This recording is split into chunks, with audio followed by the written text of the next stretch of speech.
Penyebab utama kekacauan dalam diri kita adalah mencari realitas yang dijanjikan oleh orang lain. Jadi kita mengejar ideal, yang idealnya itu milik orang lain. Itu yang membuat hidup kita kacau.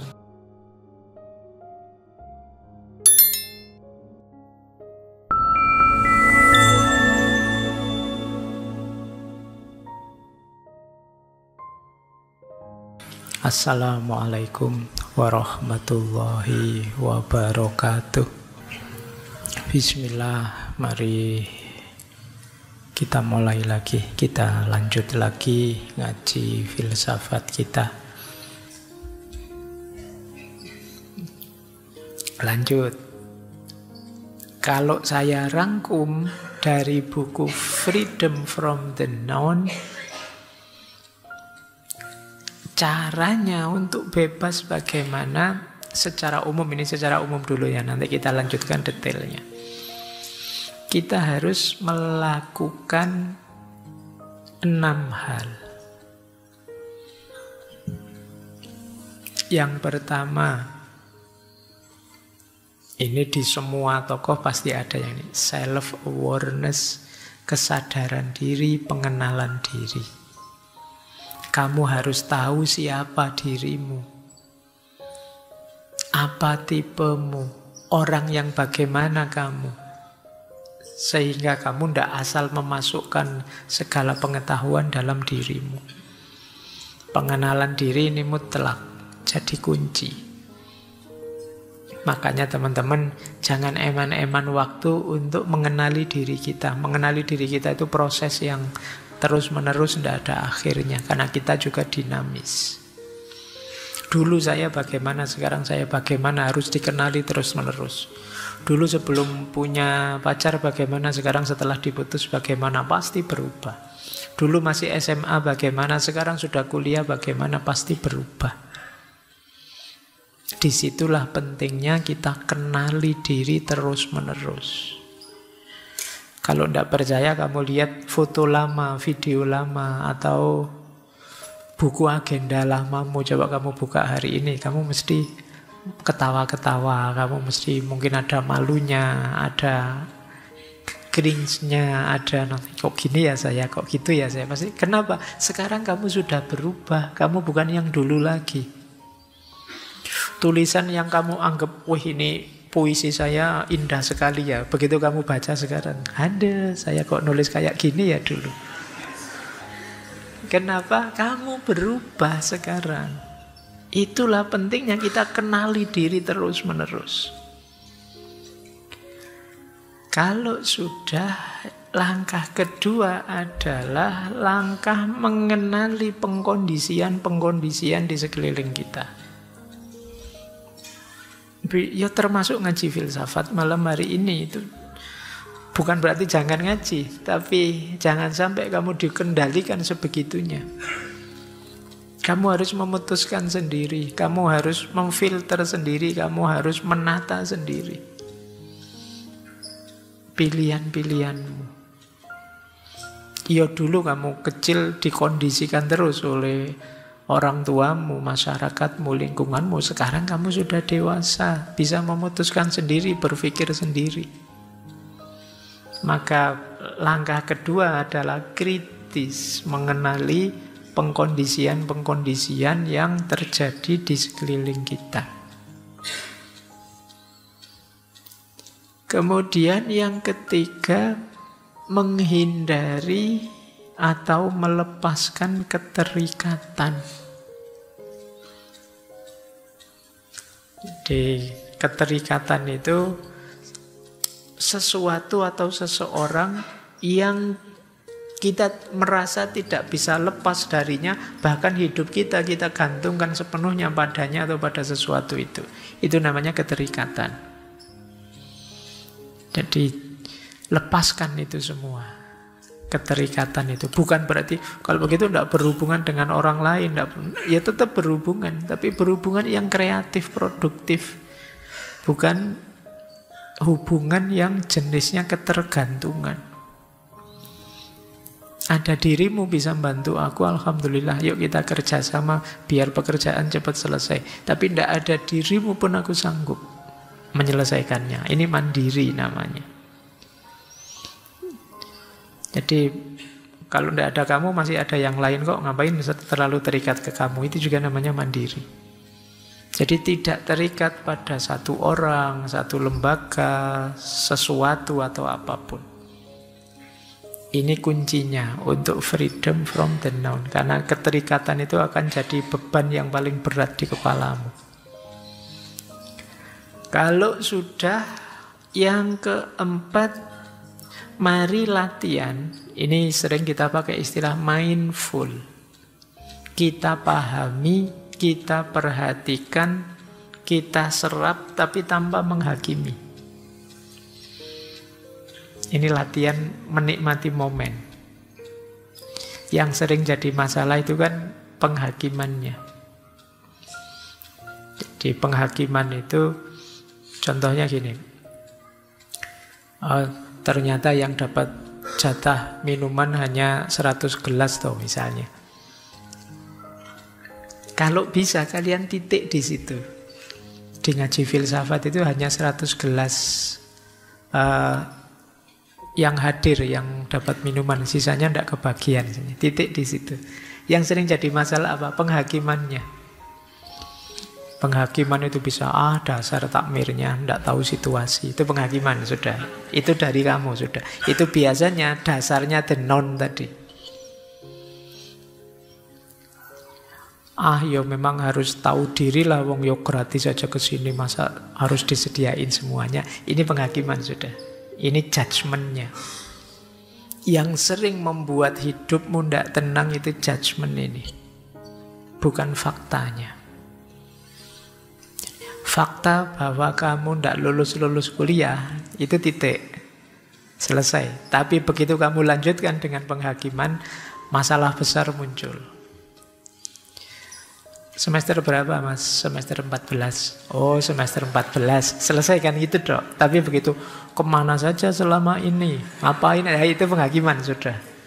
Nah, yang sering jadi problem hari ini penghakiman ini. Hati-hati dengan penghakiman. Kalau data-data kita tidak lengkap, kita bisa menzalimi orang. Nanti kalau kalian setelah ini mengakses medsosmu, coba ya kamu latihan membatasi. Oh faktanya cuma ini sih. Ketika sudah masuk ke sini itu komentarnya, itu pandangannya. Oh itu versi dia. Itu penghakimannya. Jadi kalau kalian bisa misah ini, kalian hidupmu lebih nyaman nanti. Penghakiman itulah nanti yang berpotensi jadi the known. Boleh sebut, sekarang kan banyak masalah macam-macam itu. Coba kamu cek ya, yang rame di medsos selalu aspek penghakimannya. Bukan deskripsi faktanya. Yang membuat kemudian tadi kita sebut noisy. Tidak tenang. Nah, latihan untuk freedom from the known itu membatasi sampai level pemahaman, kemudian nanti dulu kalau mau penghakiman. Jadi ini yang keempat. Biar apa? Tidak terlalu memberati kepala kita. Lewat penghakiman inilah kita rentan disetir, dikendalikan. Karena di situ nanti pasti ada setuju dan tidak setuju, ada pro dan kontra. Di situ kita mulai diarahkan. Yang kelima, kita bisa freedom from the known kalau kita siap menghadapi situasi apapun, perubahan apapun, termasuk hal-hal yang mungkin tidak jelas. Selama ini yang membuat kita sulit berkembang, sulit melepaskan the known, karena ada banyak ketakutan ini, ketakutan itu dalam diri kita. Nanti kalau begini gimana Pak? Nanti kalau berubah jadi begitu gimana Pak? Nah, kita tidak tahu nanti berubah seperti apa. Kita siapkan saja mental kita bahwa hidup itu memang akan selalu dinamis dan berubah. Jadi saya siap menghadapi perubahan apapun. Dan perubahan itu mungkin saya suka, mungkin saya tidak suka. Itulah hidup. Nah, ini meringankan isi kepala kita. Yang sering memberati isi kepala kita, itu kan kita tidak siap menghadapi perubahan. Akhirnya ya harus ini terus, harus begini terus. Kita ragu-ragu mau melakukan ini, melakukan itu. Karena khawatir efeknya. Padahal efek itu ya sebagian besar ya hanya persepsi model penghakiman tadi. Nah, yang terakhir ini sering dulu kita uraikan, hidup saat ini. Jadi ya kita nikmati momen. Jangan dibayang-bayangi oleh masa lalu, jangan digelisahi oleh masa depan. Ini 6 kunci sebelum nanti kita bahas filosofi-filosofinya. Baik, kita lanjutkan. Ada quote yang menarik dari beliau, be a light unto oneself. Jadilah cahaya untuk dirimu pertama-tama. Jadi kita selama ini kan pahamnya cahaya itu menerangi sekeliling, tapi jadilah dirimu cahaya untuk dirimu. Karena kalau dirimu sendiri tidak bercahaya, bagaimana kamu bisa mencahayai sekelilingmu? Kalau kamu tidak beres, gimana bisa membereskan orang lain? Membereskan masyarakatmu, lingkunganmu, budayamu. Untuk bisa kamu sendiri bercahaya, kan tidak mungkin dengan cara mengambil cahayanya orang lain. Kamu sendiri yang harus berpikir, kamu sendiri yang harus merenung, kamu sendiri yang harus melihat apa yang bisa diberikan ke masyarakat di sekelilingmu. Apa maksudnya be a light unto oneself itu, jadi cahaya untuk dirimu itu? Yang pertama tadi, kesadaran diri. Paham siapa aku, apa kelebihan, apa kekuranganku, sehingga kita bisa mengelola diri kita secara lebih optimal. Yang kedua, mandiri dalam pengetahuan. Iya, kita membaca sana-sini, kita belajar tokoh ini, tokoh itu. Tapi pada akhirnya kita sendiri yang memutuskan versi inilah yang saya anggap paling kuat, paling relevan, paling cocok, paling benar. Bahkan bisa gabung-gabung dari tokoh ini sedikit, tokoh itu sedikit, tidak masalah. Kita mandiri berpikirnya. Ada pertanyaan yang sulit saya jawab itu kalau ada yang tanya, Pak, dari sekian banyak filosof yang paling disukai Pak Faiz yang mana? Itu pertanyaan saya jawabnya susah, karena saya tidak bermodel terus mengidolakan satu tokoh terus segala yang dari tokoh itu saya ambil.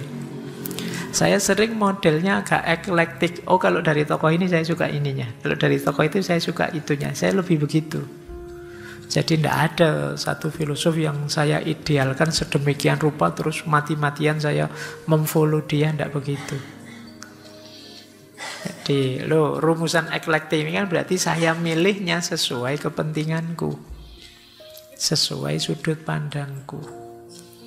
Ini salah satu ilustrasi ya kalau teman-teman ingin mandiri dalam pengetahuan. Kita jadi cahaya sendiri sekarang. Dan yang ketiga tentu saja penerangan dari dalam. Jadi kita jadi cahaya untuk diri kita itu jangan dibayangkan cahaya dari luar yang masuk.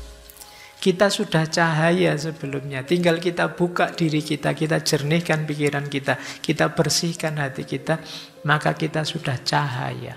Akan memancar cahaya keluar dari diri kita. Kebaikan-kebaikan, kebenaran-kebenaran akan keluar dari diri kita. Itulah yang dimaksud cahaya dari dalam diri keluar. Jadi bukan mengandalkan cahaya dari luar untuk kita pantulkan lagi. Tapi kitalah hakikatnya cahaya itu untuk kita terangi sekeliling kita. Ya dengan kebenaran kita, dengan kebaikan kita, dengan keindahan perilaku kita, disitulah kita jadi cahaya keluar setelah sebelumnya kita jadi cahaya untuk diri kita sendiri.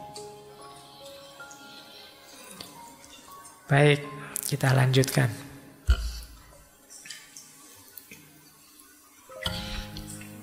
Nah, setelah tadi diceramai oleh Krishnamurti tentang bagaimana kita jangan terbelenggu, bagaimana kita harus mandiri, jadi cahaya untuk diri kita, di buku itu ada uraian begini, orang itu kadang-kadang punya dalih untuk tidak melakukannya.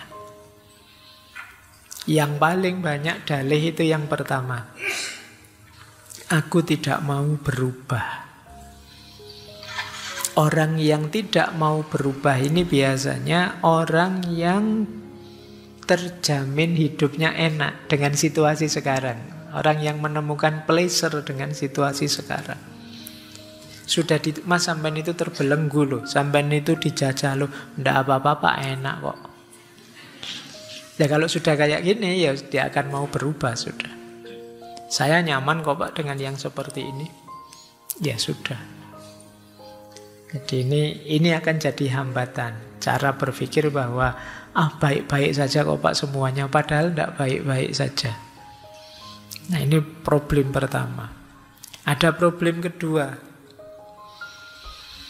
Problem kedua biasanya alasannya sulit. Iya sih Pak, memang harus pembebasan, tapi yo sulit Pak. Tidak gampang melakukan itu. Kata Krishnamurti, kalau ada orang ngomong seperti ini, sebenarnya penghalangnya adalah dirinya sendiri. Dia menghalangi dirinya untuk tercerahkan. Jadi ini alasan kedua. Jadi alasan pertama itu alasan, gini saja saya sudah enak kok Pak. Alasan kedua, sulit Pak, ngapain susah-susah. Kita sering begitu. Ada lagi yang nomor 3, ini mungkin lebih canggih alasannya. Saya tahu Pak, itu penting. Tapi gimana terus? Tuntun saya dong. Arahkan saya dong. Itu di banyak sesi macam-macam pertanyaan yang sering muncul pada saya itu, caranya bagaimana Pak? Kita tidak sadar, kita bertanya caranya bagaimana, itu sebenarnya kita sedang menjebak diri kita untuk dijajah, untuk dikuasai.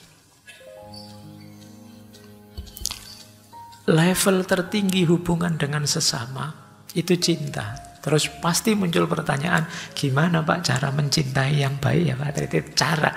Terus kamu ingin saya jelaskan, terus saya jelaskan. Mencintai yang baik itu pertama begini loh.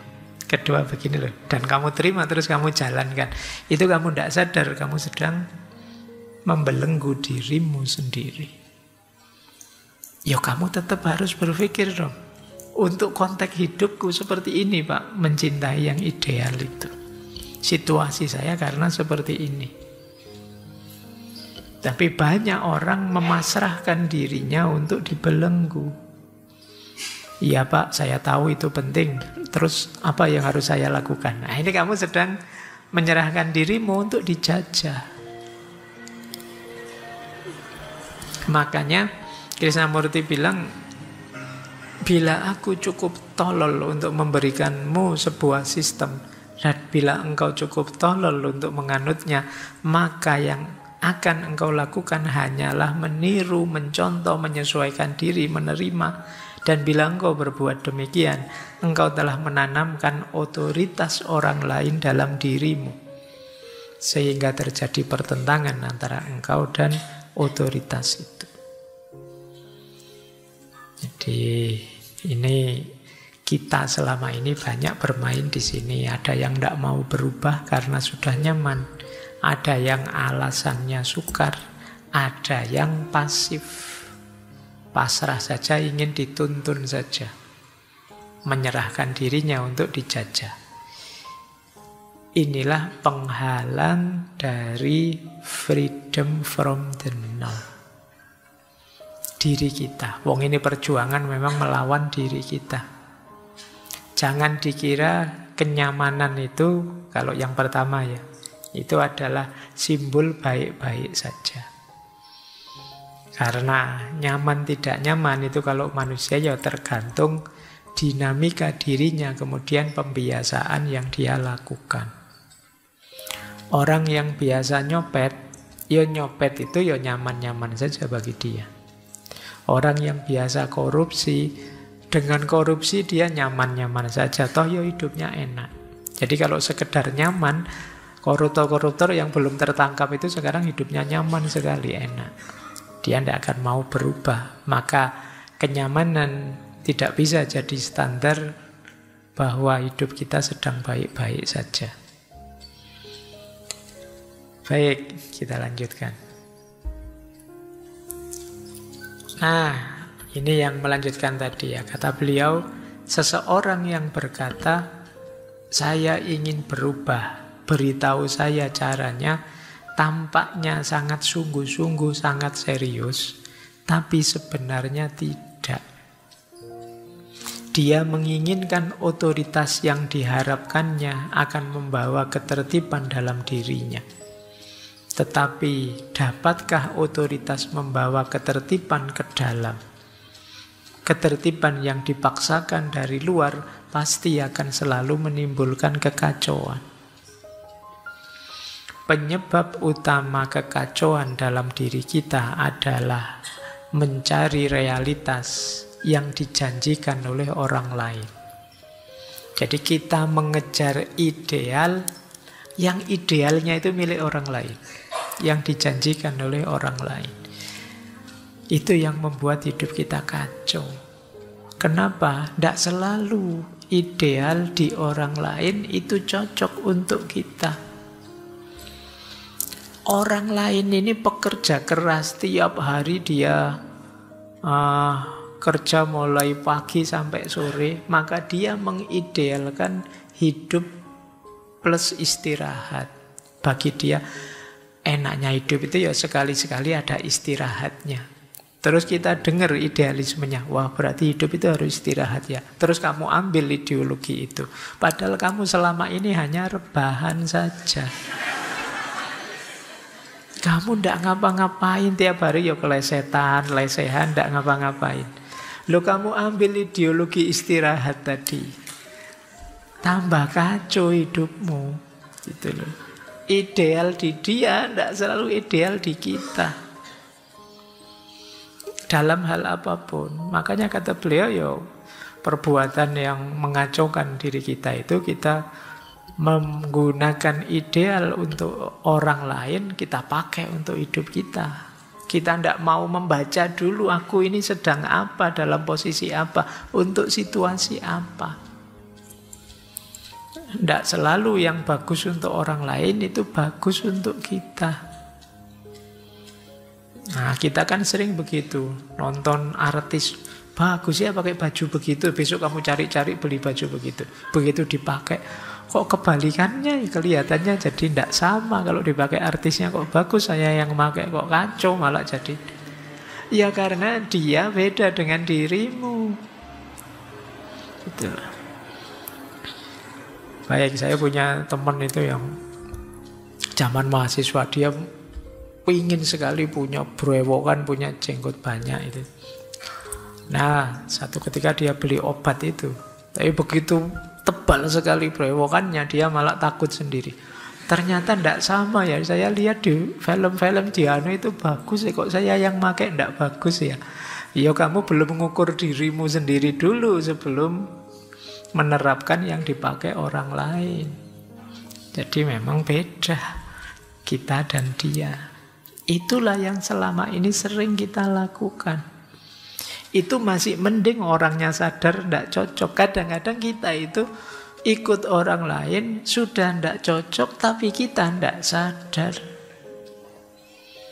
Yo kayak beli baju versi artis tadi, kita tidak sadar itu tidak cocok ke kita. Pokoknya kita kemana-mana pakai bajunya artis tadi. Orang pada cekikian ketawa, kita merasa orang-orang mesti pingin baju kayak gini itu. Ya itu lebih tragis lagi. Baik, inilah yang digelisahkan oleh Krishnamurti. Jadi selama ini hidup kita itu hanya memulung pikiran-pikirannya orang, tanpa kita berpikir sendiri, tanpa kita kritis dan lain sebagainya. Baik, kita lanjutkan. Sekarang kita berfilsafat. Kita mulai filsafatannya ya, kalau tadi inti gagasannya. Kita dalami beberapa aspek. Filosofi kebebasan yang pertama. Kebebasan adalah kemanusiaan sekaligus kebenaran. Tadi sudah saya jelaskan sedikit ya, bagaimana hakikat diri kita manusia itu antara lain kebebasan. Tadi sudah saya sebut fitrahnya manusia itu bebas. Itulah mengapa kata Krishnamurti, kebebasan adalah hasrat yang paling membara, mendesak, menggebu-gebu dari setiap manusia. Tidak ada orang yang senang diatur, senang dijajah, senang dikendalikan. Kenapa? Nabrak fitrahnya. Jadi maka kebebasan itu ya kemanusiaan, ya kebenaran. Dimanapun ada fenomena penjajahan, pasti akan segera muncul fenomena perlawanan dan pemberontakan. Kenapa? Ada fitrah yang sedang dilanggar, yaitu kebebasan. Kita ingin segera bebas, karena ternyata dijajah, dizolimi, itu tidak nyambung dengan kemanusiaan, dengan fitrah kita. Dari situ terus disimpulkan, sebenarnya kebenaranlah yang membebaskan, bukan usaha kita untuk menjadi bebas. Maksudnya apa? Kebebasan itulah kebenaran. Kita kan merasa seolah-olah berjuang untuk meraih kebebasan. Tapi sebenarnya tidak begitu. Kebebasannya sudah ada, sekarang sedang terhalang. Itu saja. Jadi kebebasan itu ya kebenaran hidup ini ya hakikatnya kan kebebasan. Sekarang sedang terhalangi, jadi bukan hilang. Yang terus kita kejar, kita cari, ndak. Daya bebas itu sudah ada dalam diri kita. Tinggal dihalangi atau tidak, disadari atau tidak, dimaui atau tidak. Cuma itu. Ada orang yang memang ndak mau bebas. Enak Pak dijajah itu tidak pakai mikir apa-apa, diatur daripada capek mikir, terserahlah, pasrah saja. Mungkin ada orang begitu. Ada juga orang yang tidak sadar bahwa dia dijajah. Masa sih Pak kita dijajah? Wong rasanya biasa-biasa aja, itu rasanya enak-enak saja. Ngopi juga masih enak, masih nyaman kok misalnya. Nah, ini tidak sadar namanya. Nah, jadi kebebasan adalah kemanusiaan sekaligus kebenaran. Maka kebebasan sejati tidak terletak pada mengejar kesenangan, tapi mengejar kebenaran. Ketika kita ingin bebas, sebenarnya bisa dikatakan kita ingin benar. Karena kebebasan itu kebenaran. Menghidupkan kebebasan berarti menghidupkan kebenaran. Cara hidup bebas sama dengan cara hidup benar. Awas lo ya, kata-kata bebas jangan diganti liar atau suka-suka. Karena di balik kebebasan pasti ada tanggung jawab. Kamu bebas milih apa saja, tapi tetap akan dituntut bertanggung jawab atas efek dari pilihan itu. Ya memang begitu rumusnya orang hidup. Manusia itu kan memang oleh Allah diberi kuasa milih dan bebas, tapi sekaligus nanti akan dituntut pertanggungjawaban dari pilihan-pilihan yang dia ambil. Ini yang pertama, filosofi kebebasan adalah kebenaran dan kemanusiaan. Filosofi kedua, kebebasan itu bukan tujuan, tetapi dia adalah journey, dia adalah perjalanan. Kalau itu perjalanan, ya dia sifatnya tidak sekali jadi, tapi berproses, bahkan proses itu berkelanjutan. Kata Krishnamurti, kebebasan bukan tujuan yang harus dicapai, tetapi cara kita menjalani setiap momen dengan terbuka dan kesadaran penuh. Itulah kebebasan. Jadi bukan tujuan. Kalau itu tujuan berarti sekarang sudah bebas, selesai. Kan tidak begitu. Jadi hidup kita itu harus dari pilihan bebas ke pilihan bebas selanjutnya, ke pilihan bebas selanjutnya. Ini proses yang tiada akhirnya. Sampai kita mungkin meninggal besok, ya kita ada di circle ini, ada di proses ini. Bahkan ada yang bilang kebebasan itu justru di awal, tidak di akhir. Di awal itu maksudnya awal perjuangan itu dimulai dari kebebasan. Makanya dulu Pak Karno menyebut kemerdekaan itu jembatan emas.